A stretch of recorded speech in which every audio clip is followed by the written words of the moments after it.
जब ईद बरीद आती थी बहन भाइयों को अच्छे अच्छे कपड़े, और सिर्फ मैं ही एक बुरी थी कि जो मुझे नहीं कपड़े मिलते थे। खाना वाना उनके लिए अच्छा, मेरे लिए सूखी रोटी और मिर्ची। मेरी जवानी इस रोड के ऊपर ही आ गई। इतना शुक्र है अल्लाह ने मुझे बच्चे नहीं दिए, वो तो उसका एहसान मैं दूं। अगर मैं रो रही तो मेरे बच्चे भी रुल सकते थे।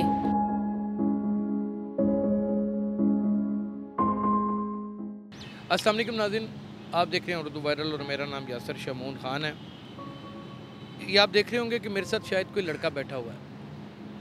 ये सोच रहे होंगे इसका नाम अयाज़ होगा, इसका नाम सलाम होगा, इसका नाम राजू होगा या कुछ होगा। ये लड़का नहीं है, ये एक प्रॉपर फीमेल है। इसका नाम इफ़त है।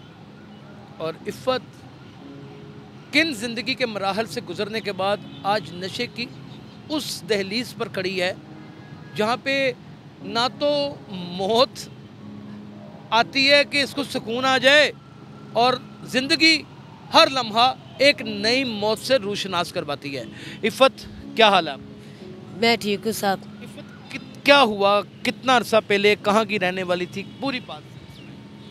मैं बहुत पीछे खानेवाल की रहने वाली हूँ, और मेरी मम्मी और पापा पहले आए हैं, मैं बाद में आई हूँ। वो कैसे आ गए?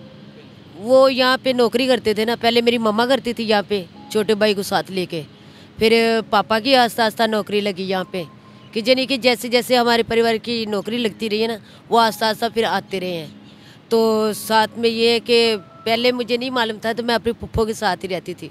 जी आना कि मुझे शहर नहीं पसंद था, तो घर वाले यहाँ पर भी आके नहीं मिले?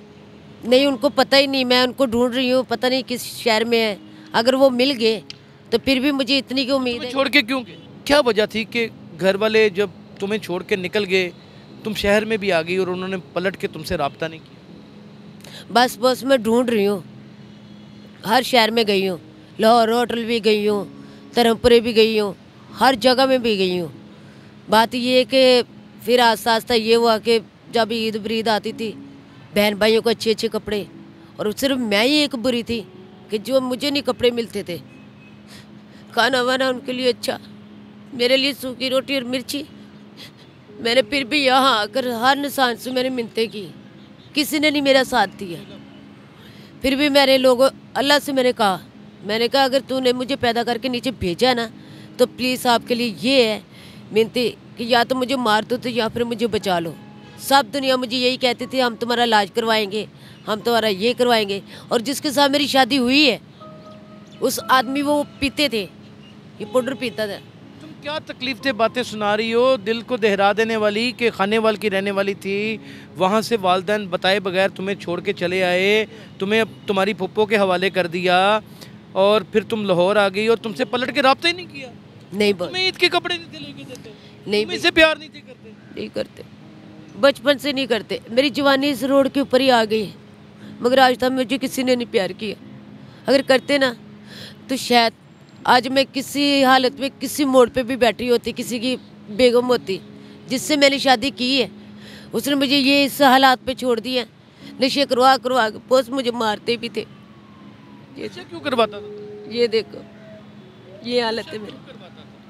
अगर नहीं करते थे तो मुझे मारता था, कि उसको यही है ना कि मैं मांग के लाऊंगी, मांग के उसको भी कराऊं, मैं भी खुद करूं। शोर तुम्हारा ये चाहता था कि तुम उसके लिए जरिया आमदन बन जाओ। हाँ जी, तुम मांग के लाओ, इसलिए नशा करवाता था? जी। क्या नशा करवाता था? यही पाउडर, इस टीके पाउडर लगाता है। हाँ जी, नहीं बात मानती थी तो कितने बच्चे हैं?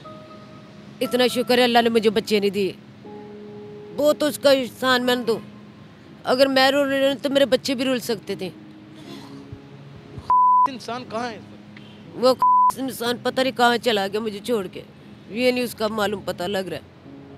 मैं तुम नशे की लत में जी, यहाँ पे इतने मर्दों में किस तरह अपने आप को बचा के रखा? बस बॉस। सारा गेटअप इसीलिए किया भाई?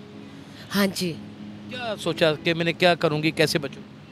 मैंने ये सोचा था कि मैं अगर लड़कों वाले कपड़े पहन कर रखूँगी ना, तो मेरी इज्जत के ऊपर हाथ कोई नहीं रखेगा।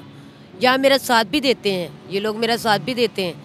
जब भी आते हैं कहते बाजी खाना खाना, तो जो अगर कोई छेड़े तो हमें बताना, क्योंकि इतने बुरे बीच में और है भी नहीं, कोई बुरे भी हैं कोई अच्छे भी हैं। तो बाल क्यों कटवाए, ये हुलिया क्यों बना लिया? ये भाईजान ये देखो, मैंने बाल इसी के लिए कटवाए थे क्योंकि मैं लड़का बन के रहूं। कुछ मेरी हालत ऐसी थी कि मेरे इस अंदर जख्म भी बन गए थे। लड़का बन के रहने की वजह से बच सकी आप? हाँ जी, बिल्कुल कि बची हुई हूँ। अगर मैं लड़की वाले कपड़े पहनती हूँ तो हर मेरी तरफ जाता है, क्योंकि मैं नहीं चाहती कि मेरी इज्जत कोई ऐसे लूटे। क्योंकि मैं बचना चाहती हूँ दुनिया से, माँ बाप से, बहन भाइयों से। ऐसे मैं जुदा हुई हूँ, मुझे पता मैं कैसे जी रही हूँ यहाँ इस रोड के ऊपर। सर्दी होती है, मैं इन कोटों के अंदर कैसे सोती हूँ मुझे पता है ना। बहुत आगे में सोती हैं? होता है। कहाँ पे सोती हैं? यहीं से, यहाँ पे सो गई, यहाँ पुलिस वाले आकर मार के चले गए। उस साइड पे सोती हूँ, उधर मार के उठा देते हैं। फिर मैं कहाँ जाऊँ? फिर मैं मिन्नतें करके यहाँ सो जाती हूँ उनकी। कोई नहीं, अल्लाह ताला मेरी किस कभी तो सुनेगा ना भाई। मैं चाहती हूँ कि मेरा इलाज हो जाए, मैं सब दुनिया से अच्छी बन जाऊँ, कहीं नौकरी लग जाऊँ, मेरा ये मन है। ओहो, माँ बाप बताए बगैर छोड़ के चले गए। ये बात किस हद तक हकीकत है मुझे नहीं पता, लेकिन माँ बाप का इतना जिगरा नहीं होता। लेकिन बहुत संगदिल माँ बाप भी होते हैं, औलाद भी बड़ी संगदिल होती है। पुप्पो के पास से कैसे निकली? बस अल्लाह ताला ने निकाला मुझे। वो 2 नंबर काम करती है। बॉस, मैंने यहाँ पे आई थी ना, तो मुझे ना किसी ने अगवा कर लिया था। मैं तब ना किसी होटल में ना, आम होटल में खाना भी खाती थी, उनके बर्तन धो देती थी। तो जब मैं वहाँ से निकली हूँ ना रात के 2 बज के, उनके बेटे की पता नहीं क्या सालगिरह थी, कुछ आया था।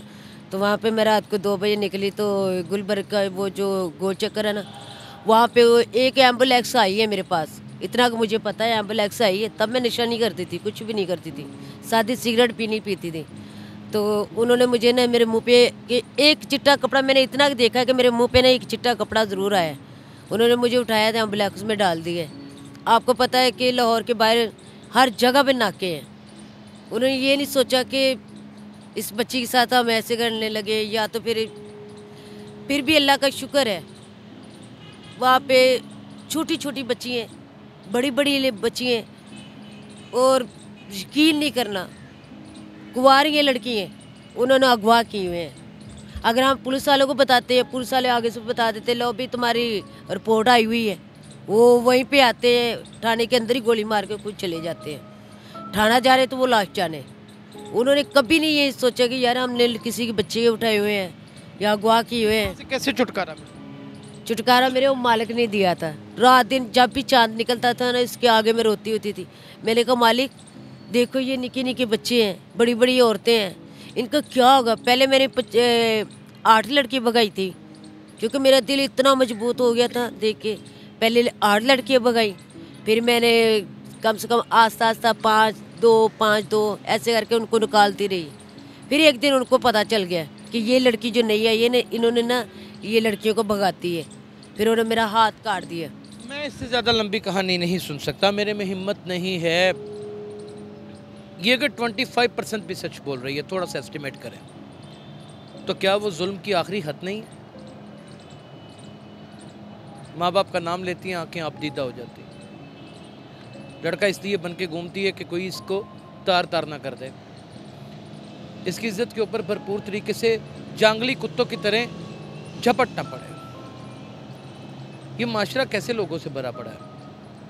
इस माशरे के पास जिस्मानी हवस के अलावा कोई और 2-4 चीज़ें बची भी हैं कि नहीं? जिसका नाम ईमान, जिसका नाम यकीन, जिसका नाम तकवा। अगर ये गलत है इफ़्फ़त, तो फिर माशरा तो शायद इससे भी ज़्यादा गलत है। अब गलत और सही का तयन करते करते एक दिन होगा यहाँ पे कब्र की ढेरी होगी और इफ़्फ़त होगी, और उसमें से भी उसको जानवर खा चुके होंगे, और ये शायद किसी छोटी सी अखबार की एक सुर्खी बन जाए या 2 कॉलम की खबर। अपना ख्याल रखिएगा। अल्लाह हाफिज़।